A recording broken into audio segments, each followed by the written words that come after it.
ఆగు మామా, శ్రీరామనవమి అంటే కేవలం పానకం వడపప్పు అనుకుంటున్నావా? అస్సలు కాదు. దీని వెనుక ఉన్న అసలైన కారణం ఏంటో తెలుసా? సరిగ్గా ఇదే రోజున వసంత ఋతువులో చైత్రశుద్ధ నవమి నాడు మధ్యాహ్నం పునర్వసు నక్షత్రంలో ఆ విష్ణుమూర్తి 7వ అవతారంగా శ్రీరాముడు అయోధ్యలో జన్మించాడు మామ. లోకకంటకుడైన రావణాసుడిని అంతం చేసి ధర్మాన్ని కాపాడటానికి రామయ్య ఈ భూమి మీదకు వచ్చాడు. అందుకే ఆయన పుట్టినరోజును మనం పండుగలా చేసుకుంటాం. అంతేకాదు మామ, ఇదే రోజున సీతారాముల కళ్యాణం కూడా జరిగింది.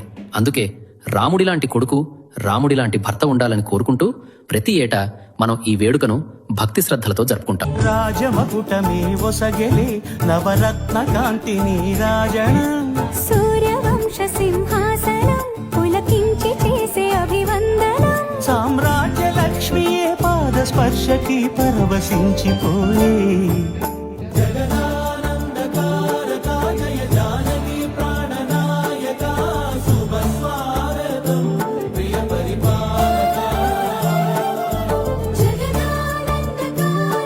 తెల్లవారితే చక్రవర్తి అయి రాజ్యమునేలే రామయ్య, తండ్రి మాటకై పదవిని బదలి అడవులకేగెనయా.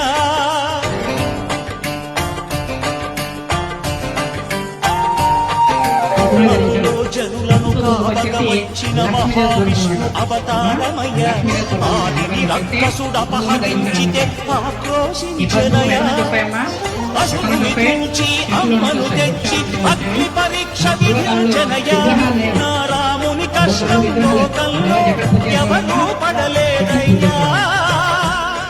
చుట్టకే పూజ చేసేవాళ్ళంట పూర్వకాలంలో కూడా. అందుకని చెప్పేసి స్టిక్కర్ పెట్టుకోకుండా కష్టజీవి ఇప్పుడు అమ్మవారికి తుంగు పూజ జరుగుతుంది. మనస్సులో సీతాదేవి నమః అని చెప్పుకుంటానమ్మా.